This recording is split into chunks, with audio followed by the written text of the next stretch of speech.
O que que a gente deve comer? O que que a gente não deve comer?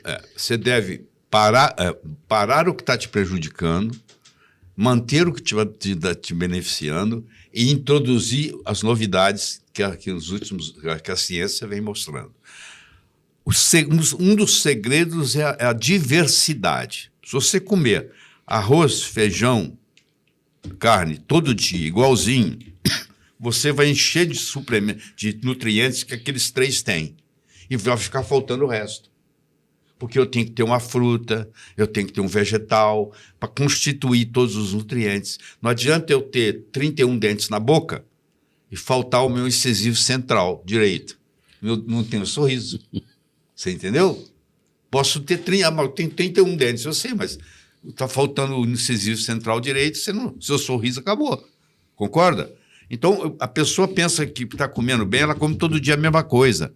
E precisa de diversidade. Por isso que ela tem que ter vegetal, por isso que ela tem que ter fruta, por isso que ela tem que ter proteína, por isso que ela tem que ter carboidrato, por isso que ela tem que ter gordura. E aqui tem um problema muito sério, porque o povo, em geral, pensa que gordura engorda. Porque tem o mesmo nome, gordura, né? Não, o que engorda é carboidrato. Não é gordura que engorda. É carboidrato que engorda. Mas o carboidrato, eu acho que é o alimento mais consumido. Também porque não é só culpa da falta de informação ou do prazer de comer, é porque também é o mais barato. Né? Se você pensar que o macarrão, que o biscoito é mais barato que o brócolis. Não tem dúvida. E o povo não tem essa cultura também. Era preciso fazer uma aula de alimentação desde o colégio. Mas mesmo entre os profissionais não existe um consenso. Tem muito cardiologista que fala que colesterol... a maioria, acho que eu sou o único que sou do lado de cá. O colesterol é mocinho. Colesterol não é bandido. Colesterol é um importante nutriente. Todos os hormônios esteroidais vêm do colesterol. A vitamina D3 vem do colesterol. As 37,9 trilhões de células têm na membrana colesterol. Entendeu? O cérebro é 2% do peso do corpo e armazena 25% do colesterol do corpo. Você acha que o Criador, Deus, vai só se tivesse uma sacanagem cósmica para ele colocar um veneno concentrado lá no cérebro? Não faz sentido. E por que todo mundo toma remédio para baixar o colesterol? Porque eles aprenderam a baixar o colesterol, só isso. Eles aprenderam a baixar. E quem começou lá atrás começou errado. Eles deram colesterol para coelho. E o coelho desenvolveu a aterosclerose. Mas o coelho é herbívoro. O coelho não pode comer coisa animal. E colesterol é coisa animal. Tá? Você lembra da vaca louca? A doença da vaca Sim. louca? Então, sabe por que surgiu a doença da vaca louca? Não, você imagina, eles aproveitam tudo do boi, né?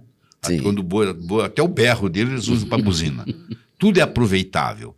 Então o cara teve uma ideia brilhante. Nós vamos aproveitar o esqueleto. Sabe o que nós vamos fazer? Nós vamos moer o esqueleto do boi e dar como farelo de osso para os bois, para as vacas comer. Quer dizer, a vaca virou carnívora, porque ela está comendo a irmã dela que morreu, que foi triturada. E aí, como as vacas começaram a comer farelo de osso, isso no corpo, outro nome feio, forma um prion, e o prion causou a doença da vaca louca. Que loucura isso. Isso aí teve que matar todo lugar da Inglaterra na época. Porque quiseram fazer ela ficar carnívora. Porque para comer o farelo de osso tem que ser carnívoro.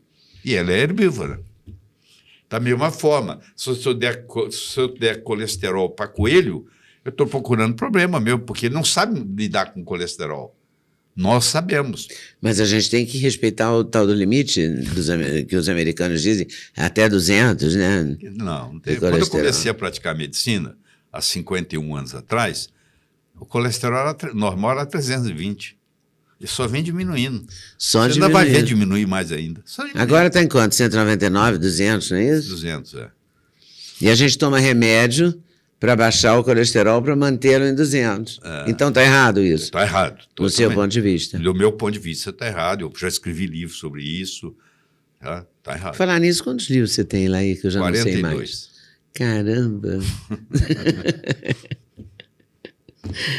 Então a gente deve evitar na alimentação. A gente tem que comer carboidrato, proteína, vegetais, legumes, frutas. Deixa eu só te tem que dar comer tudo. Deixa eu te dar uma de tudo um pouco, é Mas isso? assim, ó.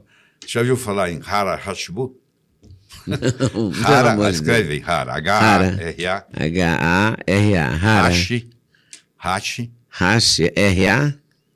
H-A. H-A-R-A-H-A. Hara Hashibu. B-U. Hara Hashibu. Já ouviu falar disso? Não.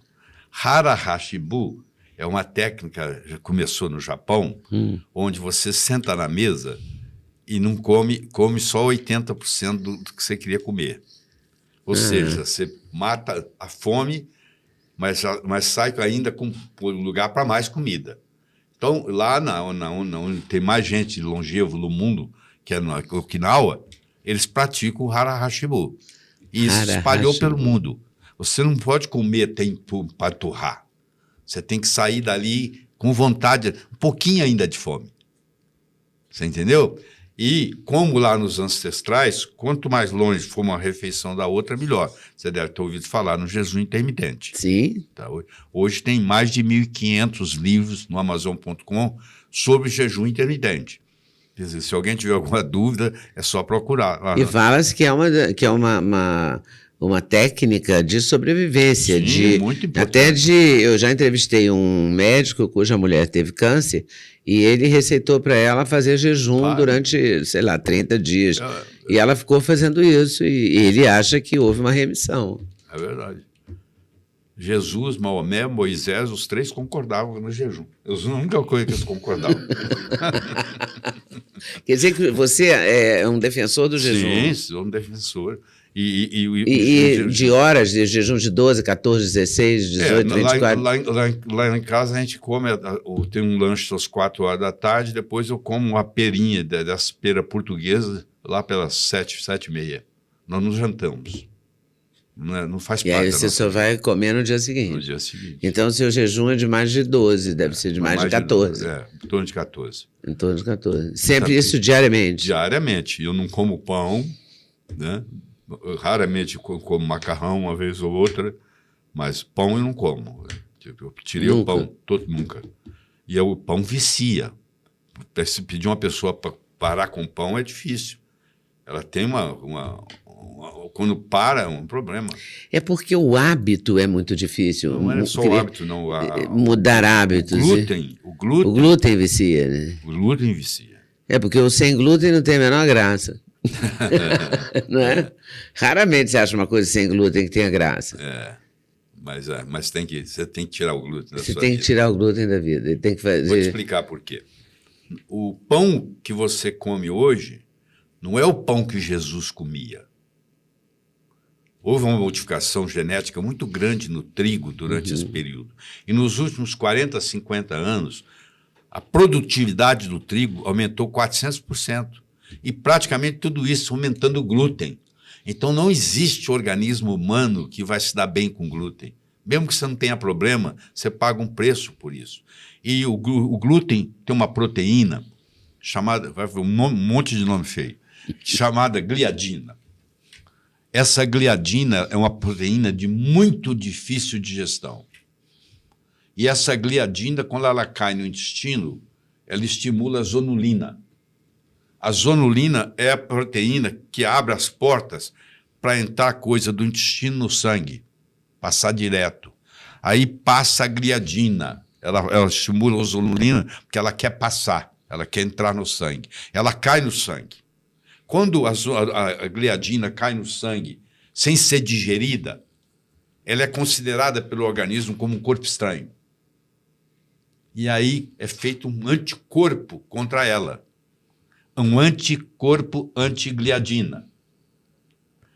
Por azar nosso, na cadeia peptídica da gliadina, tem uma cadeia de aminoácidos que, por azar nosso, a nossa tireoide também tem, parecida.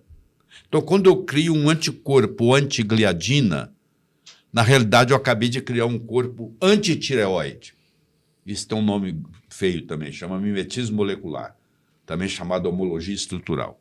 Eu crio um anticorpo antitireoide. Aí o que acontece?